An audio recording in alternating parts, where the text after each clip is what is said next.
नमस्कार, आप देख रहे हैं सिटी न्यूज और दिन भर की तमाम खबरों के साथ मैं प्रीति सागर। खबरों में बात करेंगे सबसे पहले आज की सुर्खियों की। परसोडी में बीती रात बाइक और स्कूटी की चोरी, स्थानीयों ने पुलिस की कार्यशैली पर उठाए सवाल। मानगो छोटा पुल से कूदी अज्ञात महिला, पुलिस मामले की कर रही जांच पड़ताल। कांड्रा थाना क्षेत्र में कपड़े की दुकान में लगी भीषण आग, लाखों का हुआ नुकसान, अफरा तफरी का रहा माहौल। और NH-39 स्थित काली मंदिर के समीप तेज रफ्तार टेलर ने कार को मारी टक्कर, कार सवार 4 लोग घायल, टेलर जब्त। खबरें अब विस्तार से। परसोडी में बीती रात बाइक व स्कूटी की चोरी हो गई, जिसके बाद स्थानीय लोगों ने पुलिस की कार्यशैली पर सवाल उठाए हैं। जमशेदपुर के परसोडी थाना क्षेत्र के हलुदबनी के कोचाकोली से बीती रात चोरों ने सहदेव करुआ के घर से एक बुलेट मोटरसाइकिल और एक स्कूटी की चोरी कर ली। इसको लेकर बस्तीवासियों में घोर नाराजगी देखी जा रही है। सहदेव करुआ JLKM नेता गणपति करुआ के रिश्तेदार बताए जाते हैं। सूचना मिलते ही गणपति करुआ और JLKM जिला उपाध्यक्ष भरत सिंह मौके पर पहुंचे और मामले की जानकारी ली। यहाँ कल रात को करीब 1:30 बजे से पहले भाड़ाघर में रहती है, हमारा रिश्तेदार है, मेरा जीजा है, टिस्को में दोनों काम करता है और इंस्टॉलमेंट में एक स्कूटी और एक बुलेट खरीदा था, जो कि यहाँ से सीलिंग का ताला तोड़कर चोरी हो गया। हम लोग 5:30 बजे करीब थाना गए हैं। थाना में 2 कस्टमर था और उन्होंने कहा है कि आप 10 बजे आके एक लिखित आवेदन देके केस कर दीजिए, हम लोग उस पर कार्रवाई करेंगे। आने वाला समय में बहुत सारा नशाखोरी भी यहाँ बढ़ गया है। बाहर का लड़का लोग जो आके पुलिया में अड्डा मार रहा है, बहुत सारा नशा का काम हो रहा है। प्रशासन से हम लोग मांग रख रहे हैं कि इस क्षेत्र में थोड़ा राउंड अप बढ़ाए और गरीब का गाड़ी चोरी हुआ है, इस पर त्वरित कार्रवाई करें। गाड़ी था बाहर में, चोरी हुआ है कल का रात। कौन कौन सा गाड़ी था? बुलेट, एक तो स्कूटी था। अच्छा। हाँ। तो कैसे मैंने काट के लेके गया है? हाँ, दोनों तो हैंडल लोग करते ही है और सीलिंग लगाया था। हम लोगों का गलती है कि छोटा वाला ताला था, बड़ा वाला नहीं था। हम लोगों का ध्यान में कोचाकुली में कभी हुआ नहीं था ये सब, तो हम लोगों का ध्यान से उतर गया कि ये सब तो होता नहीं है यहाँ बोल के। तो कितने बजे की ये घटना है? कितना बजे हम लोगों तो सोया हुआ था, तो नहीं मालूम चल रहा। कब जानकारी हुआ? हमको जानकारी हुआ 4:30 बजे, जब नींद बाहर निकल रहा था। अच्छा, तो आप लोग अपना स्तर से छानबीन नहीं किए? हम लोगों नाश्ता से तो कर रहा छानबीन। अच्छा, बच्चा लोगों कर रहा। इधर सुबह एक महिला मानगो छोटा पुल से छलांग लगा दी। स्थानीय लोगों ने पुलिस को इसकी जानकारी दी।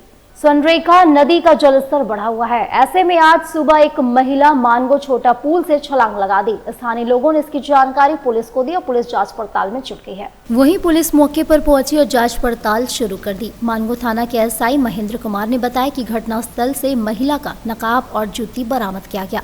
महिला के परिवार वालों की खोजबीन जारी है और पुलिस पूरे स्तर से जाँच पड़ताल कर रही है।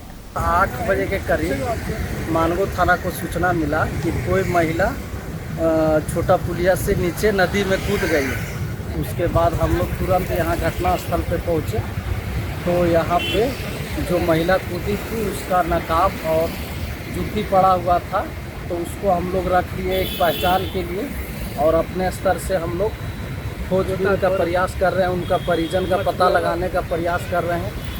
हम लोग मछुआरा लोग को भी नीचे नदी में उतारे थे खोजबीन के लिए।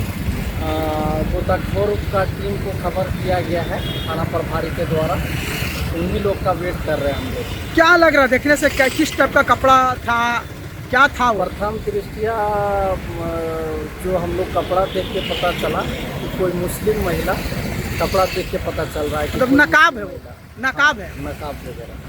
अभी तक कुछ पता चल पाया है? नाम वगैरह कौन है? अभी तक उसका परिजन का तलाश है, अभी तक तो पता नहीं चल पाया है। हम लोग प्रयासरत हैं पता करने के लिए। हम लोग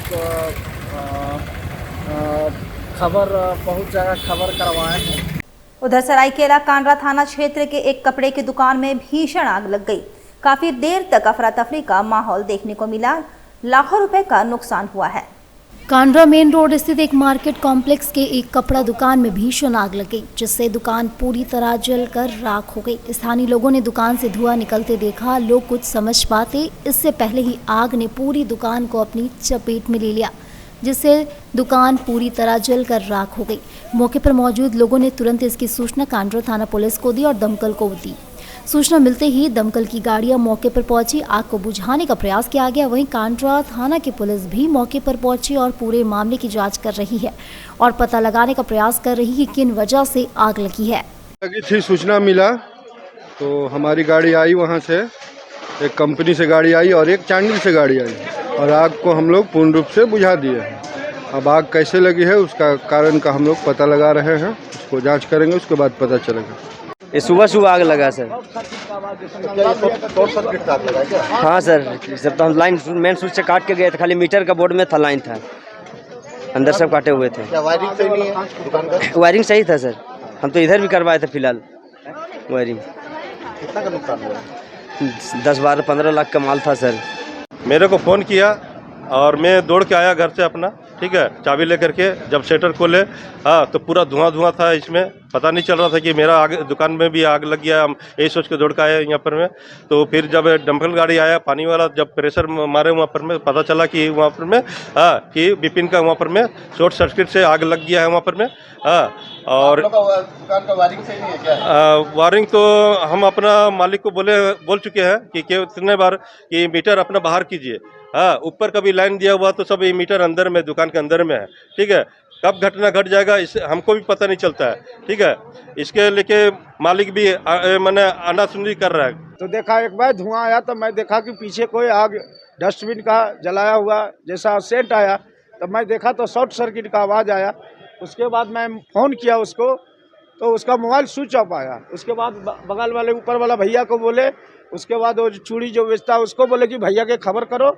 मेरा मोबाइल दुकान आधा ही अंदर में ही छूट गया और मेन स्विच मैं गिराया हूँ अपने से।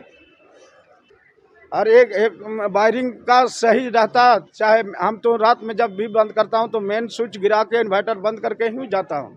उधर NH-33 स्थित काली मंदिर के समीप तेज रफ्तार ट्रेलर ने कार को धक्का मारा। कार में सवार 4 लोग घायल, पुलिस ने ट्रेलर को जब्त किया। NH-33 स्थित काली मंदिर के समीप तेज रफ्तार ट्रेलर ने कार को धक्का मार दिया। घटना से कार में सवार 4 लोग घायल हो गए, जिन्हें इलाज के लिए स्थानीय हॉस्पिटल में भर्ती कराया गया। घटना की सूचना मिलने पर चांडिल पुलिस ट्रेलर को जब्त कर ली है। को सूचना मिला है कि चांडिल से ओवरटेक करते हुए बड़ा गाड़ी इसको आ रहा था, इसमें यहाँ पर ही दुर्घटना हुआ। हम लोग वहाँ पर ही खड़े हुए थे, हम लोग सब कुछ देख रहे थे, पीछे भी करते हुए आ रहे थे। इसको यहाँ पर ये सोचा भाई ओवरटेक करके निकलेंगे, वो गाड़ी सीधा लेके आ रहा था, इसको चाप के गाड़ी को एक्सीडेंट कर दिया। एक पोल तोड़ के गाड़ी घुस गया, पूरा चेची हुई, सब दस दिया। चचा को हाथ में लगा है, चाची को सर में लग गया, वो जा रहे थे हॉस्पिटल। कितने लोग कार में थे? 4 लोगों थे, एक ड्राइवर मिलाकर 3 आदमी थे। क्या नाम आपका? मेरा नाम मोहम्मद चांद। और सरायकेला खरसवां जिला राजद का अध्यक्ष नहीं बनाए जाने से नाराज चल रहे सकला मार्डी ने स्वयं को न्याय दिलाने की मांग पर आगामी 1 से 7 अगस्त तक चलने वाले झारखंड विधानसभा सत्र के दौरान रांची स्थित राजद के प्रदेश कार्यालय का घेराव करने की बात कही है। प्रेस वार्ता में मांडी ने षड्यंत्र के तहत स्वयं को जिला अध्यक्ष बनने से रोकने का आरोप दोहराया तथा कहा कि प्रदेश कार्यालय के घेराव के दौरान उनके द्वारा षड्यंत्रकारियों की साजिश को बेनकाब करने का काम भी किया जाएगा। उन्होंने शीघ्र ही पटना जाकर राजद सुप्रीमो लालू प्रसाद यादव तथा तेजस्वी यादव से मुलाकात कर राजद की संगठनात्मक गतिविधियों की जानकारी देने की बात भी कही। साथ ही राजद सुप्रीमो लालू प्रसाद यादव की विचारधारा को जनजातियों तक पहुंचाने का संकल्प भी दोहराया। और हम लोग इस विरोध प्रदर्शन के द्वारा कहना चाहते हैं कि आगे 1 से 7 तारीख के बीच में विधानसभा का सत्र, झारखंड विधानसभा का सत्र होने वाला है। तो उस सत्र के बीच में हम लोग को एक दिन प्रदेश कार्यालय घेराव करने का हम लोग काम करेंगे और उसके बाद हम लोग पटना में जाकर इन तथाकथित नेताओं के विरुद्ध में लालू यादव, तेजस्वी यादव से मिलकर उनके छल कपट जो उन्होंने किया है उसका बेनकाब करने का काम करेंगे हम लोग। नहीं, अभी तक पार्टी के द्वारा कोई सुनवाई नहीं हुई है। अभी तक हमारे पास कोई खबर ऐसा नहीं आई है कि मुझे पार्टी में कुछ मतलब अच्छा पद देने का या कुछ भी इस तरह का कोई अभी तक सुनवाई नहीं हुई है। आगे हम लोग वही प्रदेश कार्यालय घेराव करेंगे 1 से 7 तारीख के बीच में जो झारखंड विधानसभा का सत्र चलेगी उसी बीच में हम लोग एक दिन घेराव करेंगे। उसके बाद हम लोग पटना में जाकर लालू यादव से मिलने का काम करेंगे, तेजस्वी यादव से मिलने का काम करेंगे और उन्हें जो यहाँ के तथाकथित नेताओं के द्वारा जो छल प्रपंच किया गया उसी चीज़ को हम लोग उनके सामने बेनकाब करने का काम करेंगे। इधर आदित्यपुर औद्योगिक क्षेत्र में लगातार हो रहे राजनीतिक संगठन झारखंड लोकतांत्रिक क्रांतिकारी मोर्चा द्वारा मजदूर से जुड़े मांगों को लेकर गेट जाम, धरना प्रदर्शन एवं कंपनी के कार्यों को प्रभावित करने से तंग आकर Adityapur small industries association Asia के प्रतिनिधि मंडल ने सरायकेला डीसी व एसपी से मिलकर लिखित शिकायत की है। एशिया अध्यक्ष इंद्र अग्रवाल के नेतृत्व में उद्यमियों के एक प्रतिनिधि मंडल ने गुरुवार को सरायकेला जिला मुख्यालय स्थित डीसी एसपी कार्यालय पहुंचकर मामले की लिखित शिकायत करते हुए दोनों ही अधिकारियों से मामले में हस्तक्षेप कर उचित कार्रवाई करने की मांग की गई। लिखित शिकायत पत्र के माध्यम से बताया गया कि आदित्यपुर औद्योगिक क्षेत्र झारखंड राज्य के सबसे पुराने औद्योगिक क्षेत्र में से एक है। इस क्षेत्र में लगभग 2 लाख श्रमिक प्रत्यक्ष रूप से और 2 लाख लोग अप्रत्यक्ष रूप से कार्यरत है। एशिया इस राज्य के सबसे बड़े औद्योगिक संगठनों में से एक है। पिछले 6 महीनों से इस क्षेत्र की औद्योगिक शांति नवगठित राजनीतिक दल द्वारा भंग की जा रही है। ये लोग समय समय पर गेट जाम कर उत्पादन गतिविधियों को बाधित करते हैं। वे अपने निजी लाभ के लिए औद्योगिक शांति भंग करने और क्षेत्र में भय का माहौल बनाने की कोशिश कर रहे हैं। अगर इन लोगों और उनकी गैर कानूनी गतिविधियों को नहीं रोका गया तो सभी औद्योगिक इकाइयां किसी अन्य राज्य में स्थानांतरित होने के लिए मजबूर हो जाएगी, जहां उन्हें अच्छा औद्योगिक माहौल मिलेगा। अगर सभी छोटी इकाइयां यहां अपनी गतिविधियां बंद कर देती तो टाटा मोटर्स और टाटा स्टील जैसे बड़े उद्योगों के पास भी यहाँ उत्पादन बंद करने के अलावा कोई विकल्प नहीं होगा। इस तरह के माहौल में सबसे ज़्यादा नुकसान गरीब मजदूरों को होता है। उनकी नौकरियां चली जाएंगी और उनका अस्तित्व खतरे में पड़ जाएगा। दिन बिना किसी पूर्व सूचना के कुछ नए अवांछित तत्व गेट जाम कर देना, जिसमें हमारे वर्कर नहीं रहते हैं, और वो स्थिति एकदम दुखद होती है कि जब किसी भी कंपनी का उत्पादन ठप हो जाता है। तो इसी संदर्भ में हम लोग उपायुक्त महोदय से मिले हैं और अभी आरक्षी अधीक्षक महोदय से मिले हैं, और हम लोग का जो भी ग्रीवांसेज है, मान लीजिए किसी वर्कर का दिक्कत है तो पहले मालिक के साथ बैठ के बात करेगा कि डायरेक्ट वो गेट जाम कर देगा। तो इस प्रकार का ये व्यवहार एक औद्योगिक क्षेत्र में भय का वातावरण पैदा करना, तो जिसको औद्योगिक क्षेत्र के उद्यमी स्वीकार नहीं करेंगे। वहीं महिला पतंजलि योग समिति के द्वारा सावन महोत्सव मनाया गया। इस दौरान बड़ी संख्या में महिलाएं सावन महोत्सव कार्यक्रम में शामिल हुई। वहीं कार्यक्रम में कई तरह की प्रतियोगिता का आयोजन भी देखने को मिला। महिलाओं ने कहा कि हर साल की भांति हम लोग इस साल भी सावन के अवसर पर सावन महोत्सव मनाएंगे और काफी आनंद लिया गया। आज का जो था ये जमशेदपुर महिला पतंजलि योग समिति द्वारा आज हम लोग साक्षी कैंडललाइट में सावन महोत्सव मनाए। आज हमारे यहाँ पे 200 महिलाएं शामिल हुए थे। यहाँ पे बहुत सारे जैसे डांस, 2 गेम्स रखे थे, एक सावन और भादो वाला गेम्स था, उसके बाद एक येस नो गेम था, फिर रैंप वॉक हुआ। बहनों ने एक सावन क्वीन जो बने हैं वो है प्रियंका तिवारी, वो सावन क्वीन बने हैं। उसके बाद हमारे यहाँ पर हमारे एक प्रार्थना मंत्र है, उसमें हम लोग उस मंत्र के साथ आज का जो शुभारंभ वो किए थे। उसके बाद लास्ट में हमारे शांति पाठ के साथ भोजन व्यवस्था भी बहुत सारे थे, स्टार्टर थे, बहुत खाना पीना का व्यवस्था। सभी बहनों ने बहुत झूम के डांस किए, नृत्य प्रदर्शन किए, और हमारे ये जो जमशेदपुर का ये कार्यक्रम ये सभी बहनों ने हर्षोल्लास के साथ बहुत धूमधाम से आज हम लोग मनाए। यहाँ पे हमारे यहाँ मुख्य अतिथि के रूप में एक मंदिर तेलको जितने मंदिर है उस मंदिर के ये जो अध्यक्ष महिला अध्यक्ष है मंजू सिंह जी वो उपस्थित थे, और हमारे पूरे झारखंड बिहार के राज्य प्रभारी श्रीमती सुधा झा दीदी ने वो मुख्य रूप से उपस्थित थे और सबको उन्होंने अपने आशीर्वाद दिए। वहीं उपायुक्त ने डुमरिया के कांटाशोल में मुख्यमंत्री सम्राट ग्राम योजना के क्रियान्वयन का जायजा लिया। महिलाओं से संवाद किया, कहा आर्थिकोपार्जन की दृष्टि से गतिविधियों को विस्तार दे।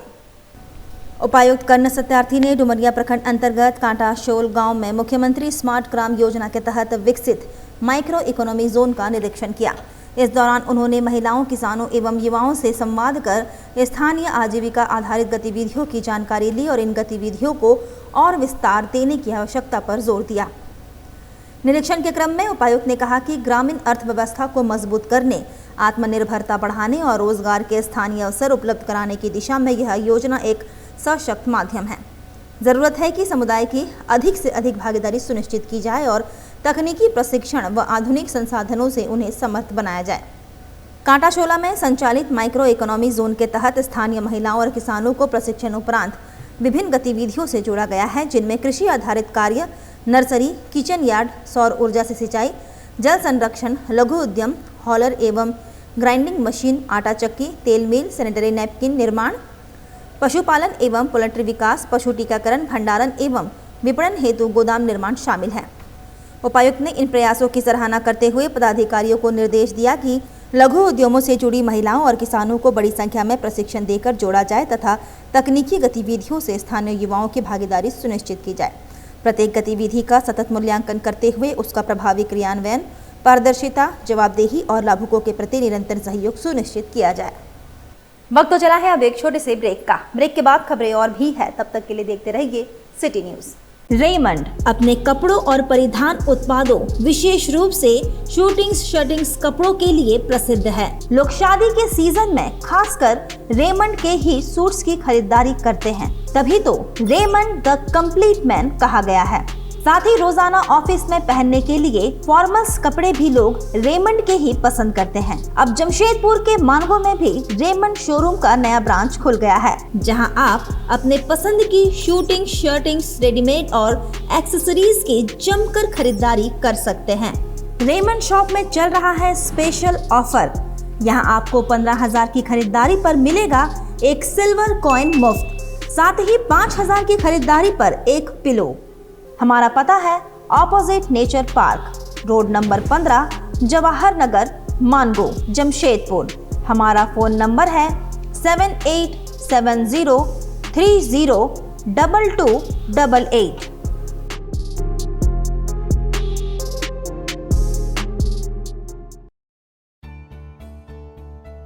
बेहुनर आदमी जिंदगी भर नौकरी की तलाश में भटकता है और हुनरमंद इंसान को नौकरी तलाश करती है।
काम भी सिखाएंगे और नौकरी भी दिलाएंगे। अधिक जानकारी के लिए संपर्क करें अंतर्राष्ट्रीय मान्यता प्राप्त Rabia technical institute and placements council approved by government of India और देखें हमारा वेबसाइट www.rabiainstitute.in।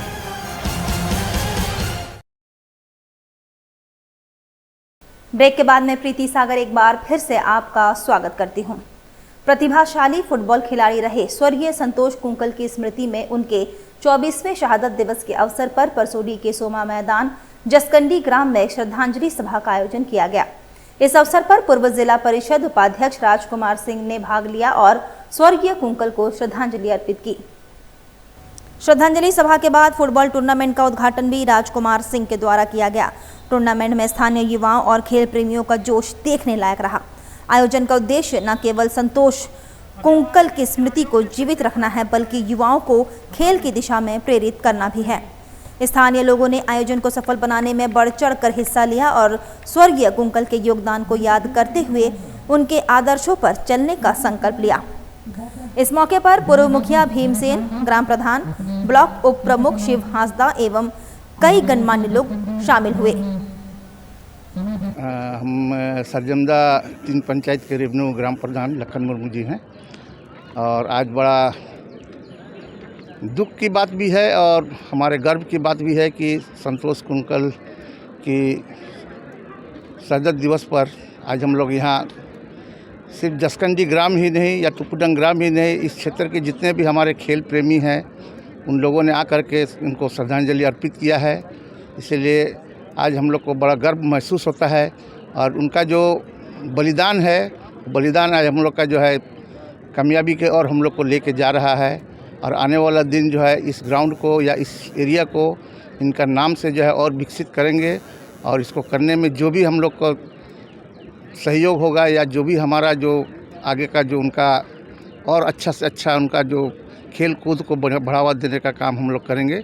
मैं आज उनको अपनी ओर से सच्ची श्रद्धांजलि अर्पित करता हूं और इससे बढ़िया और कुछ नहीं हो सकता है कि सभी जगह के लोग एक खेल के माध्यम से उनको श्रद्धांजलि देने का काम करते हैं और हम लोग उनको याद करके और एक श्रद्धांजलि के साथ साथ सभी को आपसी भाईचारे और सभी मिलकर एक साथ खेल कराने का काम करते हैं। उनके पूरे जो परिवार के लोग हैं उसमें बेहतर ढंग से वो लोग सभी लोग लगकर सभी को आपसी भाईचारे के साथ खेल के माध्यम से यहाँ से एक नया संदेश देने का काम करते हैं। उधर बाबा बैद्यनाथ सेवा संघ की बुधवार को डिमना रोड स्थित महेंद्र मैरिज हॉल में कांवड़ यात्रा को लेकर तैयारी बैठक संपन्न हुई। बैठक में मानगो क्षेत्र के श्रद्धालुओं ने शिरकत किया। बाबा बैद्यनाथ सेवा संघ के संस्थापक सदस्य विकास सिंह ने कहा 25 जुलाई को कांवड़ यात्रा शुरू होगी। सोनारी के श्रद्धालु बाबा भूतनाथ मंदिर में एकत्रित होंगे। कदमा विष्णुपुर के श्रद्धालु रंकरी मंदिर के समीप एकत्रित होंगे और यात्रा में शामिल होकर सुल्तानगंज जाने वाले साक्षी एवं मानगो के लोग राजस्थान धर्मशाला के समीप एकत्रित होंगे। सभी लोग अपने गंतव्य स्थान से राजस्थान भवन पहुंचेंगे। वहां में सांस्कृतिक कार्यक्रम का आयोजन भी होगा। सभी लोगों की उपस्थिति होने के बाद दोपहर 1 बजे गाजे बाजे, बोलबम के नारे और आतिशबाजी के बीच यात्रा में शामिल होने वाले शिव भक्त पैदल डिमना चौक के समीप पहुंचेंगे। उसके बाद वहां पहले से मौजूद कोच बस छोटी गाड़ी से सुल्तानगंज के लिए रवाना होंगे। 25 जुलाई दिन शुक्रवार को बाबा बैद्यनाथ सेवा संघ की ओर से 1000 कांवड़ियों का निःशुल्क जत्था सुल्तानगंज से जमशेदपुर से सुल्तानगंज रवाना होगा। उसी कड़ी में अंतिम तैयारी बैठक आज महेंद्र मैरिज हॉल में आयोजित की गई है। काफ़ी संख्या में महिलाएं और पुरुष जो हमारे साथ जत्थे में शामिल हो गए शिव भक्त जा रहे वो आए हुए हैं। आज उन्हें हम लोग पहचान पत्र वितरण करेंगे और रास्ते में कब जाना है, कहाँ जुटान होना है, कैसे कैसे हम लोग को जाना है, कहाँ रास्ते में ठहरना है, सारी चीज़ की पुख्ता जानकारी हम इन शिव भक्तों को देंगे। और ये जो यात्रा है पूरे 8 दिनों का है। सोनारी, कदमा, विष्णुपुर, साक्षी और मानगो के लोग बस के माध्यम से, छोटी गाड़ी और ट्रेन के माध्यम से सुल्तानगंज रवाना होंगे। उसके बाद हम लोग वहाँ उत्तर वाहिनी गंगा का जल लेकर पैदल हम लोग बाबा नगरी का प्रस्थान करेंगे। रास्ते में प्रतिदिन दोपहर के समय, रात के समय लोगों का आराम विश्राम करने का स्थल सुरक्षित किया गया है। भोजन की व्यवस्था की गई है। सांस्कृतिक कार्यक्रम का आयोजन किया गया है। इसके साथ ही अपना हम लोगों को ड्रेस कोड भी है। इसके साथ ही वॉकी टॉकी से पूरा जो रास्ता है कांवड़िया पथ लैस रहेगा। कोई भी हमारे जत्थे में शामिल लोग बिछड़े नहीं, उसके लिए हम लोगों ने विशेष ध्यान दिया है। वहीं बिष्टुपुर स्थित जेआरडी स्पोर्ट्स कॉम्प्लेक्स प्रांगण में डूरंड कप फुटबॉल टूर्नामेंट का टिकट नहीं मिलने से लोगों में नाराजगी। घंटों लाइन में लगने के बावजूद नहीं मिला टिकट। बिष्टुपुर स्थित जेआरडी स्पोर्ट्स कॉम्प्लेक्स प्रांगण में आयोजित हुए डूरंड कप फुटबॉल टूर्नामेंट का टिकट नहीं मिलने से लोगों में नाराजगी एवं प्रबंधक के खिलाफ आक्रोश है। फुटबॉल का खेल देखने के लिए घंटों लाइन में लगने के बावजूद टिकट नहीं मिलने से लोगों में मायूसी देखने को मिली। काउंटर खुला नहीं और ऊपर से बाहर से आके बोल रहे हैं कि नहीं मिलेगा। अंदर से जब आया ना बोल रहा नहीं मिलेगा। किस चीज का टिकट? फ्री टिकट, फुटबॉल का टिकट। कोई नोटिस बोर्ड भी नहीं टंगा। कहाँ से आई? नोटिस कुछ भी नहीं टंगा हुआ। एक लड़का आया और नंबर फाड़ के चला गया, बोला इस नंबर में फोन मत कर। कहाँ से आई आप? हम साक्षी से आए। हम लोग टिकट के लिए आए हुए थे कि फुटबॉल देखेगा। हम लोग फुटबॉल प्रेमी हैं। अगर हम लोग फुटबॉल नहीं देखेंगे तो क्या बाहर के इंसान आके देखेगा? तो चलिए, अगर टिकट खत्म हो जाता है तो उनको इन्फॉर्मेशन देना चाहिए था। इतना पब्लिक सुबह से आया हुआ, भूखे पेट आया हुआ है, लाइन लगे हुए हैं हम लोग को, और मतलब कुछ इन्फॉर्मेशन नहीं। पता चल रहा है कि 10 बजे काउंटर खुलेगा। हम लोग खड़े हैं, फिर बाद में पता चला कि 10 साढ़े 10 बजे काउंटर खुलेगा। फिर हम लोग खड़े हैं, हिल भी नहीं रहे हैं, भूखे पेट ऐसे ही खड़े हुए हैं। फिर 12 बज गया, 12:30 बज गया, वैसे होते होते फिर बाद में अंदर से आता है एक व्यक्ति आता है, वो बोलता है कि टिकट खत्म। तो आप बताइए कि इसका सोल्यूशन क्या होना चाहिए कि हम लोग ऐसे ही सुबह से खड़े हैं। अगर उन लोगों को पता था कि पूरा बुक हो चुका है टिकट, तो इन्फॉर्मेशन सुबह कोई बोर्ड टांग देना चाहिए था ताकि कोई भी लाइन ना लगे, भूखे पेट ना रहे कोई भी।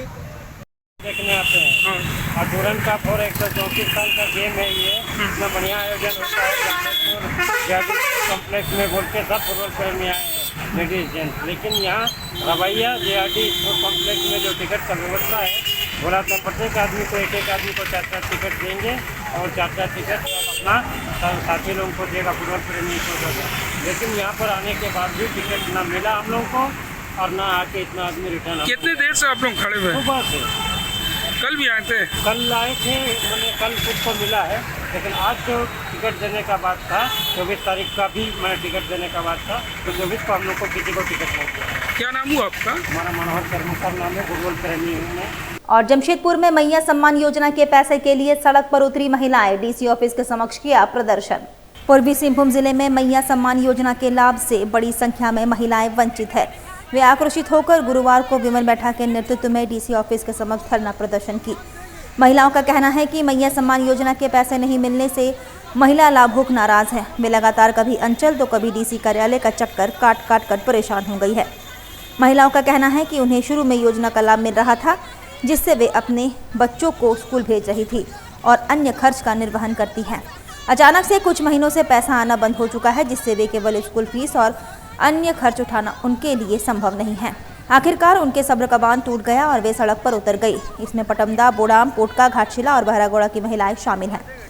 विमल बैठा के नेतृत्व में उपायुक्त को ज्ञापन सौंपते हुए समस्या के समाधान की मांग की है। महिलाओं का कहना है कि यदि उनके कागजात में किसी प्रकार की त्रुटि है तो उन्हें इसकी जानकारी दी जाए। उन्होंने ना तो अंचल से किसी प्रकार का सहयोग मिला और ना उपायुक्त कार्यालय से। उन्होंने समस्या का समाधान की मांग की है। एक भी किस्त नहीं आया है। मेरा एक बेटा है, पढ़ नहीं रहा, स्कूल से निकाल दिया गया पैसा की वजह से। बताइए वो भी पैसा आएगा तभी तो पढ़ा पाएंगे। नहीं मेरा बेटा पढ़ा है, किस लिए हम वोट दिए? महिला सम्मान योजना के तहत लगातार हमारी बहनें DC ऑफिस का चक्कर काट रही है, मगर इन लोग का अभी तक संशोधन नहीं हुआ। आप देख रहे होंगे कि लगातार यहाँ पर चेयर पे लगाकर यहाँ पे लिस्ट बनाया जाए, तो वो भी कल से बंद कर दिया गया है। आज हमारी बहन जो बहुत दूर से भाड़ा लगाकर, कोई ऑटो से, कोई पटमदा से आ रहा है, कोई करंडी से आ रहा है, कई पैसा खर्च करके यहाँ DC ऑफिस पहुँचा और यहाँ बोला जा रहा है कि आपको मैया सम्मान योजना आपको नहीं मिलेगा। आज हमारी बहन बहुत आहत होकर इन लोग यहाँ पर खड़ी है, आप देख सकती हैं, और अभी हम लोग जुलूस के माध्यम से विरोध प्रदर्शन करेंगे। क्या नाम हुआ आपका? विमल बैठा। वहीं योग गुरु योग सम्राट अंशु सरकार ने अरिजीत सरकार को योगा लवर मानव सेवा सम्मान से सम्मानित किया। हर बार की तरह अरिजीत ने अपने सम्मान को टीम के सदस्यों के नाम समर्पित किया। प्रतीक संघर्ष फाउंडेशन शहर से लेकर सुदूरवर्ती गांव तक एक अलग पहचान बनाई है। सम्मान संस्था को निरंतर मिल रहा है। इसी कड़ी में टीम PSF के कार्य से प्रभावित योग गुरु योग सम्राट विश्व स्तरीय ख्याति प्राप्त अंशु सरकार ने पूरे टीम के साथ स्वास्थ्य के क्षेत्र में एवं निरंतर मानव कल्याणकारी कार्य के लिए टीम PSF के निदेशक अरिजीत सरकार को योगा लवर मानव सेवा सम्मान से सम्मानित किया। अरिजीत ने भी सम्मान को एक नई ऊर्जा, एक नई शक्ति, एक आशीर्वाद के रूप में स्वीकार करते हुए इसे अपनी टीम के सभी सदस्यों के नाम समर्पित कर दिया। इस मौके पर योग सम्राट अंशु सरकार, जमशेदपुर ब्लड सेंटर के GM Sanjay Chaudhary, team PSF से उत्तम गोराई मौजूद थे। ये तो बहुत ही गर्व की बात है कि आज योग सम्राट, योग गुरु पूरे भारतवर्ष ही नहीं पूरे विश्व में एक ख्याति प्राप्त आज अंशु सरकार जी ने प्रतीक संघर्ष फाउंडेशन यानी टीम PSF के कार्यों से प्रभावित होकर आज टीम PSF और कहीं ना कहीं अरिजीत सरकार के लिए भी ये गर्व का दिन है कि आज योगा लवर मानव सेवा सम्मान से आज सम्मानित किया। तो कहीं ना कहीं ये सम्मान टीम PSF देने में बहुत ज़्यादा विश्वास रखता है और कहीं ना कहीं ये कार्यों के वजह से ही ये सम्मान टीम PSF को निरंतर मिलता जा रहा है। जिस तरह से शहर से लेकर सुदूरवर्ती गांव में आज टीम PSF ने अपने कार्यों के बल पर एक मिसाल पेश किया है। आज कहीं ना कहीं इसका रूपरेखा हर दिन शहर से लेकर सुदूरवर्ती गांव तक आपको दिख रहा है और कहीं आज अंशु सरकार यानी जिसे योग गुरु योग सम्राट के नाम से पूरे विश्व में एक अलग ख्याति प्राप्त है। आज उन्हीं के द्वारा ये योगा लवर मानव सेवा सम्मान टीम PSF को मिला। बहुत ही दिल के गहराइयों से उनका धन्यवाद देता है टीम PSF परिवार। चलते चलते एक बार फिर से नजर डालेंगे अब तक की सुर्खियों पर। परसोडी में बीती रात बाइक और स्कूटी की चोरी, स्थानियों ने पुलिस की कार्यशैली पर उठाए सवाल। मानगो छोटा पुल से कूदी अज्ञात महिला, पुलिस मामले की कर रही जांच पड़ताल। कांड्रा थाना क्षेत्र में कपड़े की दुकान में लगी भीषण आग, लाखों का हुआ नुकसान, अफरा तफरी का रहा माहौल। और NH-39 स्थित काली मंदिर के समीप तेज रफ्तार टेलर ने कार को मारी टक्कर, कार सवार 4 लोग घायल, टेलर जब्त। और अभी के लिए बस इतना ही, कल फिर मिलेंगे कुछ अन्य खबरों के साथ। तब तक के लिए दीजिए सिटी न्यूज की पूरी टीम को इजाजत। नमस्कार।